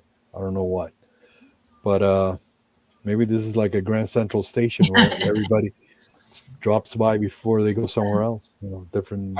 My personal location. theory is that it's just more common than we realize. And once people reach that level of technology and are able to travel interstellar distances, why not? And it's clear to me there's multiple agendas. Some are just tourists, some are studying the life or looking at the various, perhaps, evolution and progression of a primitive species like us. Some are clearly here to help. I think there's a lot of healing cases, which you've pointed several. I found a lot in your humanoid days. Yeah. So You cover those a lot also, and which I think is very encouraging. And the fact that they have been here since, we know this from before recorded history. I'm not worried. I think, they're not, I don't see this as a nefarious phenomenon in any way. So I'm not going to say everyone's encounter is all puppies and rainbows and lollipops. a lot of people encounter after effects that are bad for you. Some people even died after an encounter. But there's a lot of cases in which Preston covered a lot of them, in which they're here and they help people that either terminally ill or. They've been holding up the human race for a while now, especially lately. Beings that are millions of years in advance of us, their wisdom, their moral amplitude, all of that is very, very well developed. They're higher on the evolutionary scale where knowledge and wisdom and how to use that. And the higher you go in your intelligence and your wisdom, the less likely that you're going to have no empathy. You're going to have greater empathy. And the smarter you are, the more empathetic you are. And beings, I was taught we're all related to one another. Okay. And there are places like us all over the universe, and they go and check up on us. It's like a thing. It's what they love to do. They want to see how we're evolving because we're all related. They're our progenitors. And they give us pointers. They try to help us when they can, but it's still up to us. We're our own people. We're autonomous beings. And we're all here together. And it's up to us as a one to elevate ourselves, And I think we see more of them now because literally Earth is failing at it. No offense to anyone, but not doing so good on the evolutionary attainment, Well, I got your picture, Albert. So that's from the one from Wales, UK. Yeah, for those who can't see it, it shows a bluish sort of saucer-shaped object with a transparent dome, and I guess they are kind of blobby looking inside. Two kind of jelly type masses. Yeah, it could be light beings. Well, there's absolute variation. And speaking of which, here is a question from the chat. We've got about 15 minutes left, so we're going to try and get through any other questions, but please forgive us if we don't make it. This one is from CT Guitar Guy 85. And he says, I have another question for Albert. Are you familiar with humanoid encounters with, quote, the grinning man? They have been seen with UFOs and independent of UFO sightings. I don't have any. Well, I think this originated with the encounter with Woodrow Derenberger back in 1967. Indrid Cole. Indrid Cole, Point Pleasant. According to him, Ingrid Cole was like smiling or grinning at him. I don't know, but they kind of exaggerate that now. They show a guy with huge face with a huge teeth, like grinning. I don't think it was like that at all. But there's been reports of strange grinning entities, mostly not associated with UFOs. But this Indrid Cole was definitely a UFO connection. A demon, some kind of weird demon coming after him. Could be. I honestly think that ETs, some of them do have a sense of humor and are just plain human. Others might have a sort of a fixed, a mask or some sort, or putting forth something that's perhaps not what, or people are perceiving not clearly. I think there's a lot of things going on here. They kind of some of them are the scenarios that you see or encounters are kind of like they just don't make any sense. Right. I don't know. Well, Here is another question, and this is from On Your Shore. How come we never seem to hear about the Arcturians? Can you say anything about them? I get a lot of reports. People will ask, where are the ETs from? And they can be evasive. I don't think we necessarily know where a lot of these guys are from. Dolly certainly talks a lot about that in the book Symmetry. But yeah, Arcturians, I don't know. Well, you got reports of people that they told them, yeah, I'm from the planet, whatever, here and there, but some of them don't give you, don't give you the star system, just the name of a planet. But I can't really think of a case where in my database, which I keep getting people telling me that they're Arcturians and they're from Zeta Reticuli, which is kind of amazing to me because a lot of grays are from Zeta Reticuli. It's in our galaxy, and I find that interesting. So, well, I don't know. Yeah, well, they come from all over the universe. Yeah. I mean, there's lots of speculation that we originally came from Mars, and the fact that some of these guys look just like us, I think does have serious implications about who we are, our relationship to them. Did we even evolve on this planet? I don't know if you ever heard of that book by Ellis Silver, Humans Are Not From Earth. It kind of puts forth an argument why we might not be well suited to this planet. It's interesting, to say the least. Yeah. We're kind of one of the only species here in the planet that do not know how to share with other type of species. Other species are either we destroy a place and we will move on. Right. Destroy that place and then we don't know how to adjust to nature around us. That's very important. Yeah. All right. Well, here's another question, which I'm not sure I fully understand, but I'll give it a shot. It's from Giorgio Piacenza, who is also friend, by the way, of Virgilio Sanchez Osejo. He says, are many contactees ET family? I guess you are like a hybrid? Are they related to the ETs themselves? We all are. We all are. Every last one of us. Yep. I would say that's a fair statement. We were put here. We did not evolve here. That is false information. We did not evolve on Earth. And we were put here, and yes, we're all related to them, all of us. Okay, here is another question then. It's again a little bit off topic, but we'd like our chat to be able to ask any questions. Neural channel, he says, I love my Bob Lazar. What about Bob? What's your take on Bob Lazar? I think he had a lot of information that was proven true. I mean, true information, real information. I don't think this guy was a disinformation agent. I know there's a lot of them out there, but I don't think Lazar was. I think he's a pretty genuine guy. Yeah, I agree. In fact, I would refer to Don Anderson, a contactee I mentioned earlier, who said that when he was taken on board, the craft he saw was exactly like what Bob Lazar drew many years later. Right. So when he saw Bob Lazar's drawings, he's like, oh, I think he's for real. And let's face it, Bob Lazar was just the first of many people who started to say exactly what he's saying. Coming out now more than ever. Yeah. Yeah. Okay, we're getting closer to the end of the show. So I want to make sure, Albert, that if we haven't touched any topic that you specifically wanted to cover, that you have a chance to do it. No, I'm here. I'm open here for questions and stuff. No, I think we cover a lot today. That's my UFOs over Florida book. Yeah. Yeah, this is definitely an excellent book that I would highly recommend. There's something about Florida that is particularly active. Yeah. Now, do you have a website where people can contact you? I have my email. I'll give it to you guys. I don't have. I used to have a website, but not anymore. They can contact me through my Facebook page. Humanoid another encounters. Here's my email. You guys could share it. Anybody wants to contact me, they feel free to do, please. Okay. Okay, there we go. There it is.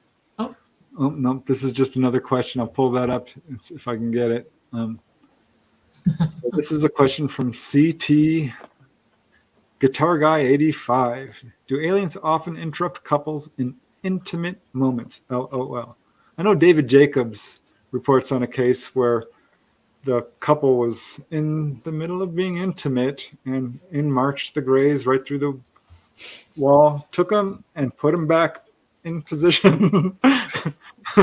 I don't know that. That's right. I know Keel mentioned several cases like that where they say there's a couple in a car being intimate, parked, they used to people go in their car or whatever. And all of a sudden there's somebody bangs on the car window, and it's a Bigfoot or some kind of other creature. And for some reason they are attracted to that energy that we release when we're, I think I heard of that before. When we're You're probably broadcasting pretty loud. Yep. Well, Yep. yeah, well, I mean, if someone wants to get a hold of you, they can just go to your Facebook page, which also, which we do have on the show notes. Yeah. So, And after the show, we'll make sure that we put it down in the notes of the show that what your contact information is. yeah, so this is just a comment from Rad Peanut, who says, I personally believe Bob Lazar never seemed to gain anything from it, nor ever wanted to, and turns out a lot of what he said was true. Yeah, and I agree. And once again, people who step forward with these stories have not only not a lot to gain, they have a lot to lose. they do. Yeah. And certainly that was true in Bob Lazar's case. He was viciously attacked by debunkers. And whenever anyone, when people start lining up to shoot you down, to me, that's a red flag that this person is Something's going on, right? touching some nerves. You know what I mean? Yeah. Bob Lazar knows what he's talking about. I personally endorse him to everybody. They should read his stuff.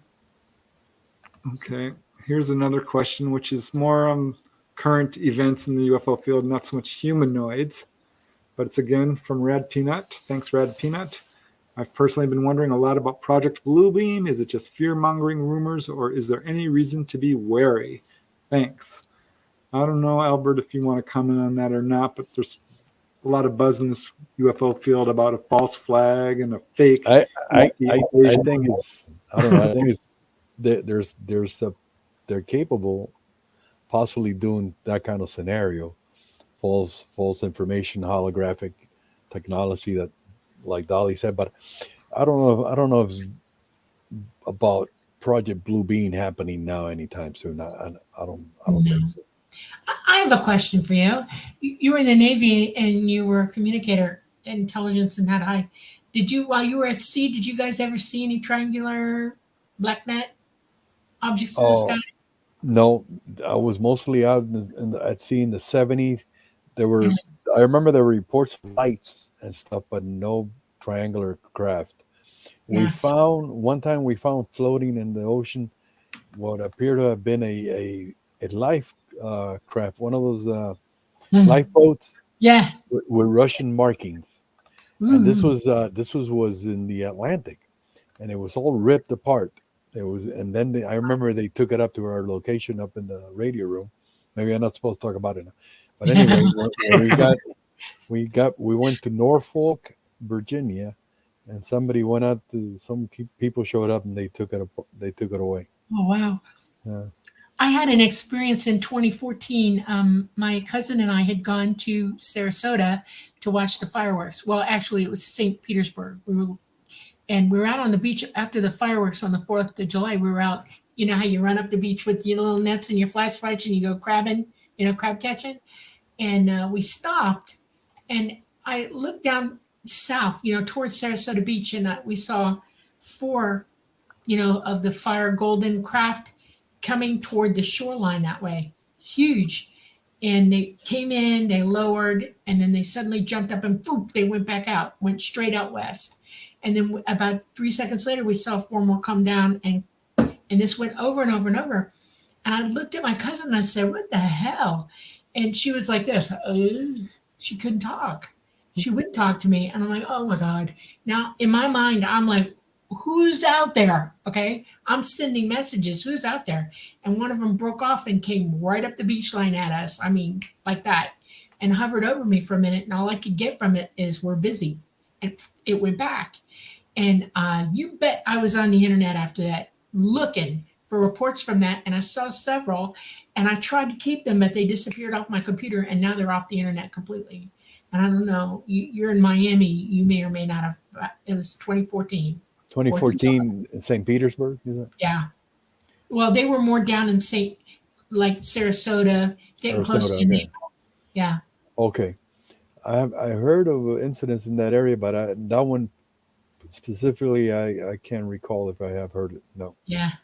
Like I said, I saw 4 reports of it. Somebody got it on film from Sarasota, and then it all disappeared. It's very frustrating when that happens on the internet. You know, it's like, oh my God, what are you know, what the hell? Happens And a lot. You know something. Yeah. Yeah. Well, we're at that point where we really should be wrapping it up. I know there's a few more questions in chat, but we don't really have time to talk about Skinwalker, which is a whole show on its own. But They yeah, I mean, we'll They're definitely really blown it out of proportion, that's for sure. Yeah, I think so. But yeah, I really want to thank you, Albert, for coming on. Your books are amazing. Thank Here you. they You're are. welcome. Yeah, it's been a true pleasure. You're a true asset to the field, and I very much encourage people to check out your books. Thank you. We will have your Facebook information. Well, anyone can look you up pretty easily on Facebook. Yeah. Just by typing And in. they can join the group, and they'll enjoy the group. Yeah, Anyway, it's been my pleasure to have been here with you guys tonight. Nice Thank meeting you. you, Dolly and Preston. Nice to Finally, meet we you got too. to talk. Yes. Thank you. Thank you. And what's the name of your Facebook group again? Humanoids and Other Strange Encounters. Yeah, Okay. I love that I'm group. looking for you tonight. Okay. There's so many groups with just absolute BS. I'll send you a link on. Okay. Okay. All right. And I would also like to thank all our listeners that have been watching us or listening to us from the United Paranormal Radio Network and the United Public Radio Network, coming to you from New Orleans at 107.7 FM and 105.3 FM. Thank you very much. It's been a joy tonight. Real joy. Thank you so much. All right, that's it tonight. Thanks, guys. Thanks for watching. Till next time. Thank you. Very Till much next enjoyed time. having you. Thank you, Albert. You're welcome. Okay, we're off, I think. Wow. Nope, No, not yet.